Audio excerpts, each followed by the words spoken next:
नमस्कार। आज हम काफ़ी इम्पोर्टेंट टॉपिक के बारे में बात करेंगे। हमारे बच्चे, चाइल्ड, आजकल सबसे बड़ी कॉमन एक समस्या है कि बच्चे पढ़ाई में ठीक नहीं चलते और एक समय आने पर जब वो अपनी टीन एज में एंटर करते हैं तो उनका मन पढ़ाई से हट जाता है। कई बार बच्चा शुरू से टॉप करता आ रहा है, मगर 15-16 साल की उम्र में उसका ध्यान थोड़ा सा अलग ट्रैक पे चला जाता है, तो जिस कारण हमें बहुत ज़्यादा चिंता परेशानी बनी रहती है बच्चों के फ्यूचर को लेके। तो यहाँ पर आज ऐसी रेमेडीज की बात करेंगे जिनको आप बिना कुंडली दिखाए, बिना किसी साइड इफेक्ट के, क्योंकि रेमेडीज जो हैं वो आपका एज ए मेडिसिन काम करती हैं। तो यहाँ पर कुछ मेडिसिन जैसे बिना प्रॉपर एडवाइस लिए अगर कर ली जाए तो नुकसान भी दे जाती हैं। तो यहाँ पर आपको आज वो रेमेडीज बताई जाएंगी जिनसे आप निश्चित तौर पर अपने बच्चों को ठीक कर सकते हैं, उनका पढ़ाई में ध्यान ठीक प्रकार लगे उसके लिए प्रयास कर सकते हैं। तो उनसे लड़ना नहीं है। नॉर्मली हो क्या रहा है कि बच्चों को लेके हम चीखते चिल्लाते हैं। आज के समय पे ना पेरेंट्स के पास ज़्यादा समय है, ट्यूशन लगा दी, उसके बाद भी बच्चे पढ़ नहीं पा रहे हैं, परेशान हैं, चिंतित हैं कि क्या होगा, ये बड़े होके क्या करेंगे। मगर आपको एक चीज़ बता दें कि आज दो चार कुछ ऐसी बातें बताएंगे जिससे आप इजीली चेक कर पाएंगे कि आपका बच्चे का चार्ट अगर आपके पास है तो उसकी एजुकेशन में क्या कोई समस्या रहने वाली है, आएगी तो कब आएगी, और क्या वो लगातार रहेगी या पर्टिकुलर टाइम पीरियड में रहेगी। मगर इन सब बातों के अलावा हमें उस क्या करना चाहिए, बच्चा ठीक चल रहा है नहीं चल रहा है, दोनों ही कंडीशन में कौन सी रेमेडी करनी चाहिए जो उनको लॉन्ग लाइफ अच्छे रिजल्ट देगी। सबसे पहले आपको ये समझना होगा कि ज्ञान, पढ़ाई, ज्ञान किसका कारक है? वो है बृहस्पति, जुपिटर। जुपिटर कुंडली में जब खराब होता है तब बच्चे पढ़ाई के अंदर कमजोर रहते हैं। मरकरी हमारी बुद्धि का कारक है। मरकरी जब खराब होता है तो पढ़ा हुआ याद नहीं रहता, भूल जाते हैं। यानी कि बुद्धि का तेज होना बहुत ज़्यादा जरूरी है। बुद्धि के साथ साथ बुद्धि तेज होगी, पढ़ाई करेंगे तो क्या प्राप्त करेंगे? ज्ञान। तो यहाँ पर बृहस्पति और बुध, इसके साथ ही चंद्रमा। चंद्रमा क्या है? चंद्रमा हमारी एजुकेशन, यानी कि आपकी जो एजुकेशन है वो आपको लाभ देगी या नहीं देगी। कई बार ऐसा भी होता है कि हम पढ़ाई तो करते हैं किसी और फील्ड में, काम करते हैं कुछ और। ऐसे बहुत सारे केस हैं और मैंने भी देखे हैं कि एक बच्चा पढ़ाई में टॉप करता आया मगर बाद में जाके वो अपने पिता का बिजनेस संभाल रहा है। परिस्थितियां कुछ भी रही हों, तो परिस्थिति कुछ भी बने, मगर जो चीज़ें लिखी हैं वो होके रहती हैं। तो हमें ये समझना है कि अगर आपके बच्चे पढ़ाई में ठीक नहीं चल रहे तो उसके लिए नॉर्मल कौन सी ऐसी रेमेडी है जिसको करने से निश्चित तौर पर आपके बच्चे ग्रेजुअली पढ़ाई में ठीक होते चले जाएंगे। दूसरा, अगर आपके पास चार्ट है, अपने बच्चे की कुंडली है, क्योंकि देखिए कुंडली क्या है, एक तरह से एक्सरे रिपोर्ट है। अब आपको कोई समस्या है, आप किसी डॉक्टर के पास गए तो डॉक्टर क्या करता है आज के समय में? टेस्ट लिख देता है। उन टेस्ट के बिहाफ पर वो ये तय कर लेता है कि एग्जैक्टली प्रॉब्लम है कहाँ। जस्ट लाइक ए हॉरोस्कोप भी इसी तरह काम करती है। दूसरी, अब आपने टेस्ट करवा लिए या अपनी कुंडली को चेक करवा लिया या कर लिया और ये चेक कर लिया कि प्रॉब्लम एग्जैक्टली है किस पार्ट में, अब उस पार्ट को ठीक कैसे करना है, सबसे बड़ी समस्या है कि 90% लोग नहीं जानते। इसको समझने के लिए कि सबसे पहले आपको अपने बर्थ चार्ट को चेक करना चाहिए, बच्चे के बर्थ चार्ट को चेक करना चाहिए। अब बच्चे का बर्थ चार्ट में फिफ्थ हाउस जो है, इसके काल पुरुष कुंडली के हिसाब से ऑनर कौन है? सूर्य है। इस घर के स्वामी 5 नंबर की राशि आती है सूर्य, और इस घर के कारक ग्रह कौन से हैं? बृहस्पति। बृहस्पति जो ज्ञान के कारक हैं, बृहस्पति जो हमारी किस्मत के कारक हैं।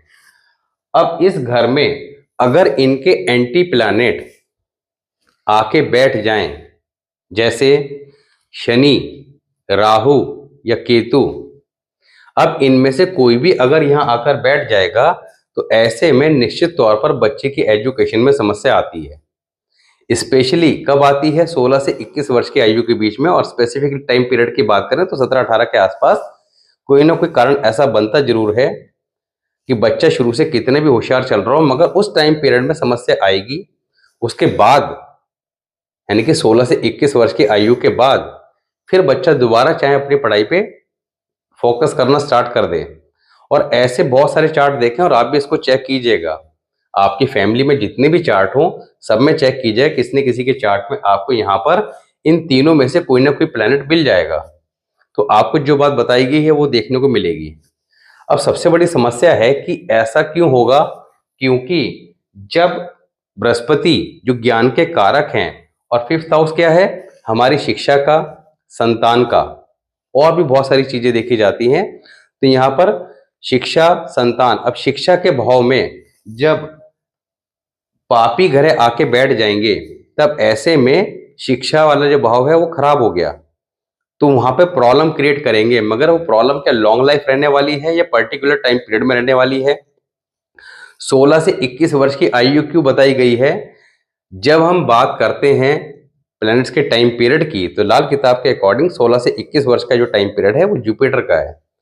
अब ऐसे में जब शनि, पापी शनि, राहु और केतु, शनि यहाँ पर आकर खराब क्यों हो जाता है? क्योंकि ये सन का हाउस है, इसलिए शनि यहाँ आकर खराब हो जाएगा। तो खराब शनि, राहु सूर्य का भी एंटी है और बृहस्पति का भी एंटी है। केतु, केतु क्यों खराब है? हालांकि बृहस्पति का मित्र भी है, मगर खराब इसलिए हो जाता है क्योंकि सूर्य का एंटी प्लैनेट है। तो इसलिए जब यहाँ पर इन तीनों में से कोई भी प्लैनेट आके बैठेगा, हालांकि यहाँ वीनस भी आके बैठता है तो प्रॉब्लम क्रिएट डेफिनेटली करता है। बच्चा जो है वो आपकी एक टीन एज में आकर अपने ट्रैक से हट जाता है, उसका ध्यान अदर चीजों में लग जाता है। जैसे कि एक यंग बच्चे के अंदर आज के समय समस्या देखी जाती है कि अपोजिट जेंडर की तरफ आकर्षित होना, इस तरह की समस्या। मगर इनमें से अगर कोई भी प्लैनेट बैठेगा तो एजुकेशन में इस पर्टिकुलर टाइम पीरियड में समस्या आएगी आएगी। अब आएगी, हमें पता लग गया अभी बच्चा हमारा 4 साल का है, 5 साल का है, 7 साल का है, हम बड़े खुश हैं, बच्चा हमारा होशियार चल रहा है। अचानक जब ये समस्या आई तो आप घबरा गए, चिंतित हो गए कि अब करें क्या, हमारा बच्चा बहुत अच्छा चल रहा था, पता नहीं इसका भविष्य क्या होगा। तो चिंता नहीं करनी है, क्योंकि एस्ट्रोलॉजी का मतलब क्या है कि आपको चीजों को समझना है कि ये पर्टिकुलर टाइम पीरियड इसका कैसा जाएगा, कौन से साल में कौन सी घटना घटेगी। उसके लिए आपने, अगर आपका चार्ट है, बच्चे का चार्ट है, तो उसके अकॉर्डिंग प्रॉपर रेमेडीज करवाइए। अगर चार्ट नहीं है या आपने उसके चार्ट को एनालाइज नहीं करवाया है तो जनरल क्या रेमेडी फॉलो करनी है? बच्चे के माथे पर, दोनों कानों की बैक साइड पर, गले पर जो उसका कंठ है वहां पर, हालांकि नाभि और जीवा पर भी है, मगर बच्चे ये सब काम पूरा नहीं करेंगे, तो एटलीस्ट इन 3 जगह पर उसके हल्दी या केसर का तिलक नियमित रूप से लगाइए। सेकंड, बच्चे के गले में पीला धागा अवश्य पहनाइए। थर्ड, बच्चे से पीपल के पेड़ की सेवा करवाइए। सेवा इन द सेंस कि सुबह से लेकर शाम तक किसी भी वक्त जब भी बच्चे को समय लगे तो पीपल के पेड़ पर जल चढ़वाइए। पीपल का पेड़ क्या है? बृहस्पति। जब पीपल के पेड़ पर वो लगातार जल चढ़ाएगा, क्योंकि 90% हॉरोस्कोप में बृहस्पति किसी न किसी कारण से पीड़ित हो रहा होता है, खराब हो रहा होता है। क्यों हो रहा होता है? क्योंकि हमारी कुंडली का 2nd, 5th, 9, 11 और 12 ये हाउस बृहस्पति के हैं। इस घर के कारक हैं, इस घर के भी कारक हैं, ये इनका अपना घर है, इस घर के कारक हैं, ये इनका अपना घर है। तो 5 घर यानी कुंडली के 12 हाउसेस में से 5 हाउसेस अकेले बृहस्पति कंट्रोल करते हैं। 11th हाउस में हालांकि उतना ज्यादा कंट्रोल नहीं रहता बृहस्पति का या शनि का रहता है, मगर फिर भी बृहस्पति का 50% रोल तो रहता ही है। तो यहाँ पर मेनली 2, 5, 9, 12 इन हाउसेस में अगर बृहस्पति के एंटी प्लैनेट बुध, शुक्र, राहु, ये सबसे ज्यादा एंटी प्लैनेट हैं, इनमें से कोई भी बैठ जाए। अब इन हाउसेस में अगर चारों में से किसी एक हाउस में बैठा है तो बृहस्पति खराब, 2 में बैठे हैं ज्यादा खराब, 3 में बैठे हैं और ज्यादा खराब। तो जितने ज्यादा प्लैनेट इन हाउसेस में बैठेंगे उतना ज्यादा बृहस्पति खराब होगा। इसके साथ ही आपको बृहस्पति का प्लेसमेंट चेक करना होगा। Normally Brihaspati 6th house, 7th house और आपका 10th हाउस में शुभ नहीं माना गया है। हालांकि ये कोई जरूरी नहीं है कि वो खराब ही होगा, क्योंकि जब हमने बृहस्पति के 6th house, 7th house, 10th house या कुंडली के 12th हाउस के बारे में बात करी थी, तो वहां पर हर हाउस के बारे में बताया था कि कैसे आप ये चेक करें कि आपका जुपिटर उस पर्टिकुलर हाउस में शुभ है या अशुभ है। क्योंकि नॉर्मली मगर ये जो हाउस हैं इनमें खराब माने गए हैं, बाकी अदर हाउसेज में ठीक माने गए हैं, मगर इसका मतलब ये नहीं है कि बाकी अदर हाउसेज में बैठे हैं तो आप उसको अच्छा मान के चलेंगे और इनमें बैठे हैं तो खराब मान के चलेंगे। दोनों के अंदर ही दोनों तरह की कंडीशन देखने को मिल सकती है। उसके बारे में डिटेल में बात हम पहले कर चुके हैं। मगर आपने अभी करना क्या है, ये आपको एक समझाने के लिए था कि अगर आपके पास चार्ट है तो उस चार्ट के ब्याह पर आप कैसे समझें। तो बृहस्पति कुंडली में 90% खराब क्यों हो जाता है? क्योंकि उसके इन हाउसेज में कोई ना कोई उसका एंटी प्लैनेट देखा मिल जाएगा। या खराब शनि, खराब शनि कब होता है उसके बहुत सारे रूल हैं। तो अगर खराब शनि भी इन हाउसेज में बैठ गया तो भी यहाँ पर प्रॉब्लम क्रिएट करेगा। अब ऐसे में करना क्या है कि लगातार जब आप पीपल, क्योंकि अगर यहाँ पर इनके एंटी प्लैनेट बैठ जाएंगे तो कुंडली में पितृ ऋण लग गया। पितृ ऋण मतलब यानी कि जीवन के अंदर एक घुटन पैदा कर देगा, क्योंकि बृहस्पति क्या है? हमारी ऑक्सीजन, इज्जत, शोहरत, हमारी किस्मत। जब व्यक्ति को जीवन में संघर्ष का सामना करना पड़ता है, पैसे की समस्या का सामना करना पड़ता है और ऐसे में उसकी शिक्षा भी किसी न किसी कारण से अधूरी रह जाती है या ज्यादा शिक्षित नहीं हो पाता, तो ऐसे में ये समस्या आती है। एक चीज और बता दें कि बृहस्पति के जो 4 हाउसेस हैं इनमें जितने इसके एंटी प्लैनेट बैठेंगे, अगर इन चारों में कोई एक बैठा है, शुक्र, राहु या बुध, इनमें से कोई एक बैठा है 4 हाउसेस में, तब परिवार में किसी एक व्यक्ति की, परिवार में यानी कि दादाजी, दादी जी, माता पिता, भाई बहन और खुद भी, किसी एक व्यक्ति की शिक्षा अधूरी रहेगी। 2 बैठे हैं तो 2 की शिक्षा में रुकावट आई होगी। जितने ज्यादा बैठे हैं यानी कि उतनी काउंटिंग आप करके चेक कर सकते हैं। तो सबसे सिंपल करना क्या है कि आपको लगातार बच्चे से ये करना है। दूसरा, अगर आपके पास कुंडली है तो उससे आपको मंदिर में, क्योंकि रेमेडीज बेसिकली क्या है, थोड़ा सा जो कॉन्सेप्ट है वो समझने का इसलिए है कि हम कई बार रेमेडी करते हैं और वो काम करती नहीं है, तो हम ये सोचते हैं कि शायद रेमेडी काम करेगी या नहीं कर रही है, सब चीजें ऐसे ही हैं। मगर आप अगर उसको सही तरीके से करेंगे, अगर आपको क्या चेक करना है, लगन कुंडली के अनुसार जो प्लैनेट अच्छे हैं या खराब हैं, सबसे पहले उनको आइडेंटिफाई करना है और उसके अलावा आपको वर्षफल चेक करना है। वर्षफल के अकॉर्डिंग आपको लगन चार्ट के प्लैनेट जो वर्षफल में शुभ या अशुभ स्थिति में है उनके रेमेडी आपको टाइमली परफॉर्म करनी है। यानी कि ऐसा नहीं है कि आपका अगर जुपिटर कुंडली के लगन कुंडली में खराब है तो हर साल उसकी एक ही रेमेडी परफॉर्म की जाएगी। हो सकता है कि उसकी आपको किसी साल उसकी कोई वस्तु धर्म स्थान में देनी है, हो सकता है उसकी कोई वस्तु जल प्रवाह करनी है, हो सकता है उसकी जगह उसके फ्रेंडली प्लैनेट की सपोर्ट लेनी है। तो ये सब डिपेंड करता है आपके वर्षफल पर। मगर नॉर्मली अगर आपको इनमें से किसी चीज का ज्ञान नहीं है और आप बहुत ज्यादा परेशान हैं कि बच्चे हमारे कैसे ठीक चलें, कैसे पढ़ाई में चलें, तो उसके लिए नंबर 1 आपको क्या बताया, गले में पीला धागा डाल दें। नंबर 2, बच्चे को नॉर्थ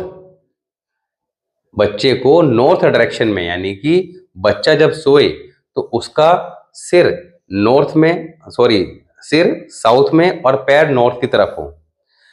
बच्चा जब पढ़ाई करे तो नॉर्थ डायरेक्शन में फेस उसका होना चाहिए। बच्चा जब पढ़ाई करे तो उसकी टेबल पर रेड कलर का कोई ना कोई कपड़ा आप बिछा के रखें और जब वो पढ़ने बैठे तो पानी का एक लोटा भरकर वो अपनी टेबल पर अवश्य रखें।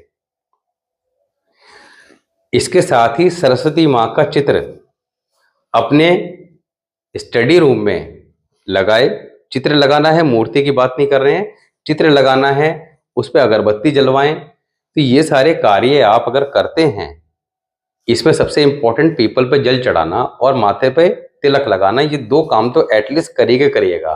बहुत सिंपल है, इसमें आपका कोई पैसा नहीं खर्च होने वाला, मगर जब आप रूटीन में इसको शुरू कर देंगे तो 100% आपको उसके एजुकेशन में सपोर्ट मिलना शुरू होता दिखाई देगा। किस कारण कि बच्चा धीरे धीरे कहीं ना किसी कारण अपने आप ही उसका मन पढ़ाई में भी लगेगा। उसके लिए पढ़ाई के लिए जो चीज़ें जरूरी हैं वो अपने आप ही उपलब्ध भी होंगी, यानी कि एजुकेशन लेने के जो उसके रास्ते हैं वो अपने आप ही डेवलप होते जाएंगे।